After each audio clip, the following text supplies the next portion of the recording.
and thank you for joining us for another episode of the Louisiana Public Health Institute's Health Table Talk series. I'm Shelina Davis, your host and the CEO of the Louisiana Public Health Institute.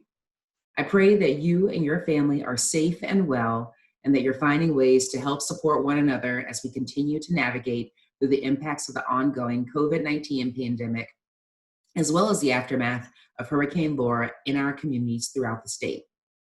The Louisiana Public Health Institute is a statewide, community-focused nonprofit committed to ensuring that all Louisianans have a just and fair opportunity to be healthy and well. We do this in a number of ways, through our authentic partner and community engagement, using data and research for action, project design and implementation, policy and advocacy, technology solutions, and providing fiscal and administrative support to community-based organizations. We're headquartered in New Orleans and have staff in all regions across the state of Louisiana who work on everything from tobacco prevention and control to building healthier communities to supporting the whole health needs of individuals and families from early childhood to older adulthood. As we've discussed during previous Health Table Talk episodes, public health is so much more than simply physical or mental health. Public health is everything, because everything includes things like the economy, education, housing, transportation, and more. All of these have direct impacts on our overall health. One topic that I don't believe we can talk about enough in public health is health equity, and why it's so important for us to see our lives and the lives of others through what is commonly called the equity lens. To help us understand the importance of equity in education, health, and economics, and more, I'm excited to have with us as our guest today, Rhonda Broussard, founder and CEO of Beloved Community, a Louisiana-based nonprofit consulting firm focused on implementing sustainable solutions for diversity, equity, and inclusion. Rhonda has been a leader and advocate for diversity and international education initiatives throughout her career as the founder of the St. Louis Immersion Schools in St. Louis, Missouri, and as a Pahara Aspen Institute and Eisenhower Fellow. She currently serves as chair of the board of directors for Ed Navigator and treasurer of DAT School Agile Learning Center. Among her many accomplishments, Rhonda is also the author of the book, One Good Question: How Countries, Communities, and Schools Prepare Youth for Global Citizenship. Good morning, Rhonda, and welcome to Health Table Talk, and thank you for joining us. We've talked about equity on our Health Table Talk before, but today I'd like to discuss with you how individuals and organizations can embody equity and put it into practice. So first question for you, over the last few months, we've seen organizations, sports teams, and so many people speaking out and marching across the nation about racial injustice, equity, and inclusion. This is a strong step in the right direction. But I wanted to ask you, how can we make these efforts more than words on a page and get these organizations and individuals within organizations to really work on unlearning racial and implicit bias, put workplace equity into practice, and move towards an anti-racist country? Cool. Well, thank you, Shelina, one, for having me on Health Table Talk this time, and for asking the biggest question, right? Let's start there. We've seen so many public statements come out around solidarity with Black Lives Matter, and then sometimes in the same breath, we'll see that employer get called out by their current and former employees for racist and anti-Black policies, right? The Black Lives Matter statement doesn't absolve you of the work. And so I think there are a couple of things. One, if you're in that scenario where you're having some acute pain points, maybe some public pain points, we really think we need to start off with a conversation with an HR mediator to make space for leadership to learn more about what employees are experiencing and what harm employer practices are causing for employees. There's any number of statements that you make aren't going to take away that pain and that harm, and so you really want to lean into that, and it's going to be uncomfortable for leadership teams. If you're coming from a broader, more chronic pain point, like the rest of the country, we think that it matters to start off with having some thorough equity audits to understand how you're experiencing racial equity across different stakeholder groups, right? And so with Beloved, there's a free version of this on our website, wearebeloved.org. It helps you identify what your specific needs are and for your specific stakeholder groups. Everyone has some different places to start, but we think there are a couple of universal first steps. So one, Get aligned on why racial equity and why racial justice matter for you personally. No matter what your role is in the organization, but particularly if you're the named leader, you're the head of the org, you're the head of your business, you have to know why this matters for you. You have to know why it matters for the work that you do. And you have to know why it matters for the community where your work happens. If you can't answer those questions, and if the members of your leadership team can't answer those questions, they're not aligned on why it matters, you will, and they will by extension, fail to implement any systemic change that you put on the table, right? You may have the most thoughtful plan, you may bring in all of the consultants and have all of the resources available, but if your leaders don't understand why it matters, then they're going to stop pushing the button that says we need to activate this work.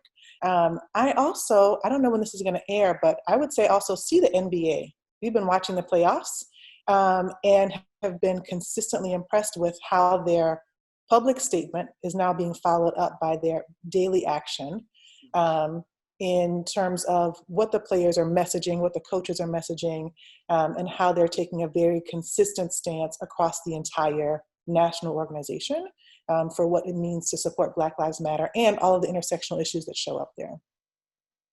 Awesome. No, great point. I've also been watching the NBA and seeing that, and I'm really impressed by the players and the institution as a whole.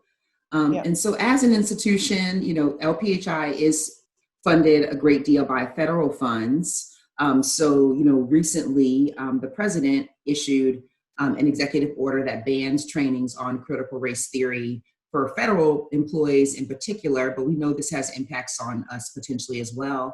And can you speak to why these types of trainings are so critically important? And what are some of the anticipated impacts of this order? And if people are funded by the feds, the federal government, like how can they still attain these trainings if they're employed by the federal government or funded by the federal government? Mm-hmm. So first, I want to uplift the work of disruption that individual leaders in multiple federal departments have been doing to get us to this point, right? So like from departments like the Department of Defense Education to the Department of State, individual leaders in this administration have been planning for racial equity trainings with their staff. They've been naming that they need root cause analysis. They have been embedding critical race theory into their proposals. And that matters, right? Like it didn't come out of nowhere that the president issued this order. He was actually seeing it come from all of the staff members who are running these departments. At Beloved, we believe that people change systems, right? So first we want to applaud the federal leaders who've been embedding critical race theory into their comprehensive professional development contracts. As you know, Shelina, critical race theory specifically names the ways in which racism and anti-Blackness are endemic to U.S. society, right? The violent removal of indigenous people from their land, the forced enslavement of people from West Africa to build the New World means that racism is literally baked into everything, every facet of American society. It teaches us that we can't really get to analysis or deeply understand any problem, any system, any outcomes in the U.S. without acknowledging racism and anti-Blackness and the contributions that they've made. And so when we think about this from a federal level, I would say a couple of things. One, particularly if you're coming to this from a space of being a white ally, your job in this allyship and co-conspiracy is to push and to risk what you have in order to get change made. And this is what these leaders have been doing, right? Without any federal guidance, or like, we're going to push as far as we can so that we can really toe the line, do what's right for all of the employees who are on our teams, and raise our own understanding so that we can make some serious change in how the federal government operates. Keep doing that, right? And you might not be a federal employee, you might be a state employee, you might be a city employee. What button can you push? How can you embed critical race theory? How can you embed root cause analysis into your own professional development? There may be ways that you can provide the trainings yourself without having to contract out. Which is where the CRT training ban came up, because it was being explicitly named in government requests for proposals. And so thinking about what is the capacity that your team members have to deliver training on their own without having to access federal funds is probably the fastest way for us to keep doing this work and to keep disrupting the system. We can't expect people to make deep change. I talked before about how you have to answer your personal why You have to know why it matters for your work, why it matters for your community. Training in critical race theory really helps to elevate that why for folks, especially those of us who've been raised in the US and weren't taught any of this in our K-12 and our undergrad, or maybe even in our graduate work. We thought that race was specific to Black people, and we didn't study Black studies, right? Or if you didn't take African American studies courses, you might not have had all of the disparity data taught to you. You didn't understand how redlining worked, or how segregated schools worked and desegregation worked, because it wasn't taught in any of our context. And so here's an opportunity to say, even without the funding available, how far can we develop our own teams internally? Thank you for that. That's super helpful. And I hope people can take that and continue the work, even beyond the obstacles that get thrown up. So let's shift more to beloved community and your organization. You know, I have a deep love for what your organization, Beloved Community, does. You know, LPHI was a part of your Equity at Work cohort with a number of other organizations in our community, and it's been transformational for us. Can you talk a minute about what led you to found the Beloved Community and what drives you to keep fighting for diversity, equity, and inclusion? Absolutely. So it was a moment kind of similar to the space where we are right now. Before Beloved, I had founded a network of schools and was leading this network of schools in St. Louis. And in August 2014, Michael Brown Jr. was killed just a few miles up the road from our schools. And it fundamentally changed my perspective on my work in the world. Until that moment, I was an education zealot. And I would have told you, I think if we can get it right in K-12, we can get it right. And even in our schools, I thought we were doing some pretty progressive practices around shared voice and shared power with our families, teaching our young people to organize, really breaking barriers around city, neighborhood relationships. But when Michael Brown Jr. was killed, I struggled, right? We had three school buildings. One of our buildings was directly across the street from St. Louis Metropolitan Police Department. And this is where my children went to school. This is where my office was. So every day we drove into that energy. And I was overcome with the sense that I couldn't keep our babies safe, right? And that the work that I'm doing, this diploma that they're going to have in the end, isn't going to stop the bullet, right? Michael Brown Jr. had just graduated from high school. The diploma did not stop the bullet for him that Saturday afternoon. And it was not going to stop the bullet for our kids. I couldn't think of how I could keep my own son safe, much less all the kids in our care. And so it started this conversation, this internal conversation for me about what do I think is sustainable change. And so at Beloved, we have an equity in schools practice, but we really put together this nexus that says, what is something that touches everyone's life? School life, work life, housing. So those are the three strands of our program design, but we're really pushing towards how do you get to some regional systemic change and shifts. And I actually had a conversation with a funder pretty early on, who hadn't funded our schools, is not a funder for Beloved, but he just raised some questions that I hadn't thought about before. And his particular push was, you know, I understand why people talk about education reform as a civil rights issue or social justice movement, but I don't think that when you compare it to the civil rights movement, to the equal marriage movement, to the disabilities rights movement, that it holds the same, because those movements didn't have to shift federal budgets. You had to win hearts and minds, but there wasn't money on the line in the same way. And I'd never heard anybody say this before. When he said it, I was like silent, 5 seconds, deer in headlights, just processing. And I said, you know, thank you. I've not heard that perspective before. And he said, yes, this is education. It's a $670 billion line item in the federal budget at this point. And if you don't figure out a way to disrupt the economics of this, people aren't going to make changes just because you think you have a good idea for kids. And I was like, you know, it was helpful. And it made me think, and I said to him in the moment, the last time we had an economic engine tied to a human rights issue is slavery. And we're still struggling with the vestiges of this today, right? So I would like us to get to some sustainable solutions that selfishly don't require a war. I'm not trying to send more of our babies to die. And that really does break this cycle. And so we designed up Beloved to do that, right? How do we get to some sustainable regional change? How do we get the economics involved? So we talk a lot about here's the head work, here's the heart work. If we didn't talk about dollars, you weren't talking to this beloved community, right? Like there is a real imperative for us to make the economics feasible for everyone in our communities in order for us to get to not just the beloved community, but to get to these sustainable practices for the next generations. That's right. I mean, unfortunately or fortunately, I mean, going beyond talking and investing in the work is where the change is going to happen. So I that completely resonates with me.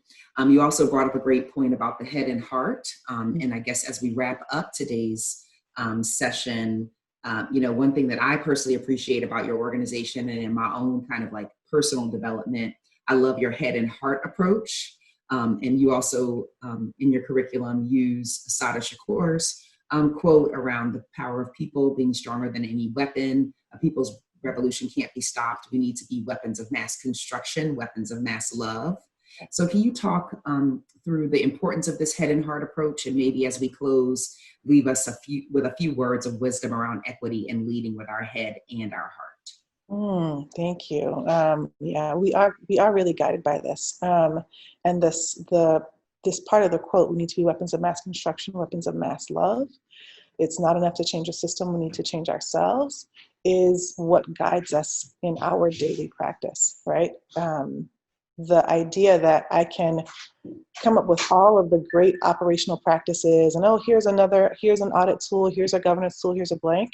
But if I'm not operating from this perspective of love, I'm going to miss something, right? It's love that makes me ask harder questions, right? It is love for you and love for the work that you're doing that makes me push when we see you not being in alignment and not being in integrity with your word, not being in integrity with your commitments, your stated commitments to racial equity. And so we really do take that from a place of our love and our understanding of what we have to build next is the thing that is going to propel us. It takes a lot of work to dismantle racism, dismantle white supremacy, dismantle anti-Blackness. We're going to be in this dismantling phase for a long time. At Beloved, we want you to be thinking now about what are we building in its place, right? If we get racism dismantled in the United States, we can dismantle white supremacy in one single organization, right? In one single municipality. When new leaders come to the work, what are they building? And from what perspective are they building, right? Are they going to build systems that now are centering Black people, but are marginalizing trans Black people? Are we building systems that are centering Black people, but are marginalizing poor Black people without degrees? Are we centering Black people, but we're marginalizing unhoused Black people? Right? Like we have to bring this bigger love to that work so that as we're building the new systems, we are intentionally bringing in folks who have had the most marginalized experiences, who have been profiled and killed at the highest rates by our established systems, who have been kicked out of homes and schools and are at most risk of losing their employment, have the highest health disparity, if we're going to build something that is really, truly different from the white supremacist structures that we've all inherited. That's right. Well, thank you so much, Rhonda, for spending your time with us today. I appreciate your insights and reminders to us all. And I just, hope you have a great rest of your day. Yes, you too. Thanks so much for having me. I love it. I love it. I love it.